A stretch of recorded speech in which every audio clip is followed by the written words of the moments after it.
안녕하세요, 강문혁 변호사입니다. 오늘은 조금 새로운 준비를 해봤어요. 제가 실무를 하면서 많이 받는 질문 유형들이 있어요. 그런 질문들을 정리하면서 Q&A 형식으로 준비를 해볼게요. 일단 오늘 첫 번째로 준비한 주제는 바로 징계 절차 문제입니다. 징계 절차에 중대한 하자가 인정되면 징계는 무효가 되는 것이 원칙입니다. 대표적으로 부당해고 사건에서 이런 문제가 많이 발생하죠. 부당해고 사건에서는 그 해고가 정당하냐 아니냐 가지고 치열하게 싸우는 경우가 많은데, 징계 절차 단계에서 중대한 하자가 인정돼 버리면 회사는 그냥 지는 거예요. 근로자는 부당해고가 인정되는 겁니다.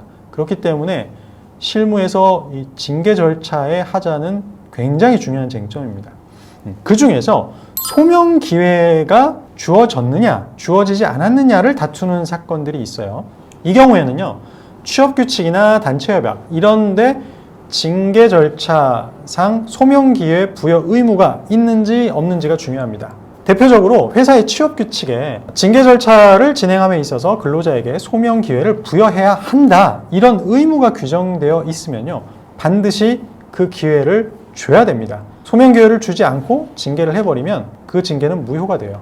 반면에 회사에 이런 규정 자체가 없어요. 그런 경우에는 소명 기회 주지 않았다고 해서 그 징계 절차가 무효가 되는 게 아닙니다. 그렇기 때문에 이 경우에는 회사가 저한테 소명 기회조차 전혀 부여하지 않고 해고를 했습니다, 이건 절차 하자입니다, 이런 주장이 받아들여지지 않습니다. 두 번째 질문 사안은 이겁니다. 회사가 징계 대상 근로자를 징계하려고 했는데 징계 대상자가 이미 어떤 형사사건에서 유죄 판결을 받아서 구속 중이었어요. 그래서 징계위원회 개최 통지를 하지 못한 경우에 징계 절차 하자가 인정되나요?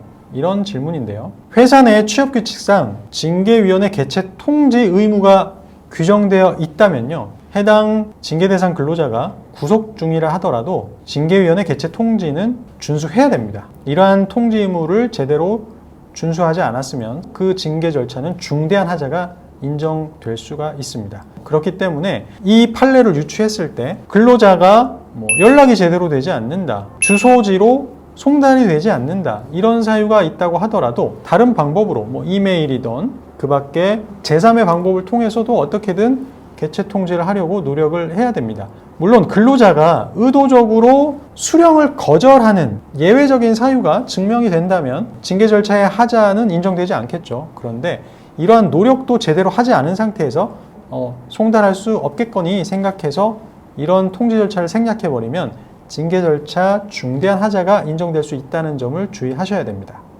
세 번째는요, 1시간 전에 징계위원회 개최 통지를 해서 소명 기회를 준 경우에, 사실 이 질문사항은 대법원 판례에 의해서 정리가 된 사안이에요. 판례 기본적인 입장은요, 상당한 기간을 두고 소명 기회를 줘야 된다는 것이 확고한 판례 입장이에요.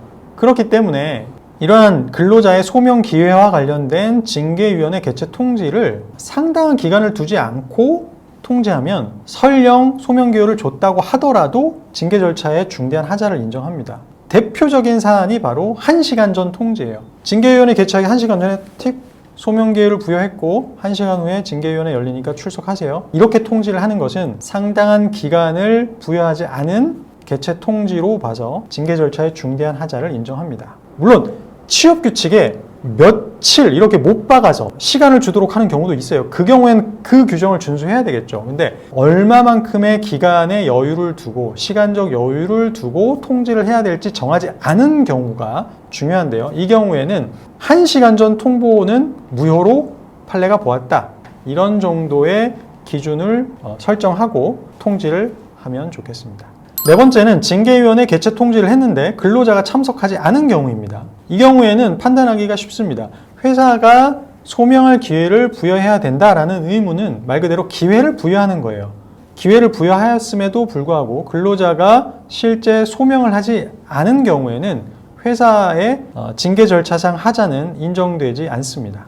오늘은 징계 절차상 하자 문제에 있어서 대표적인 질문사항을 정리해서 답변을 준비해 봤습니다. 여러분들이 가장 관심을 가질 만한 주제에 대해서 이렇게 질문 답변 형식으로 전달을 하는 게 좀 더 쉽고 이해하기가 편하다고 생각하거든요.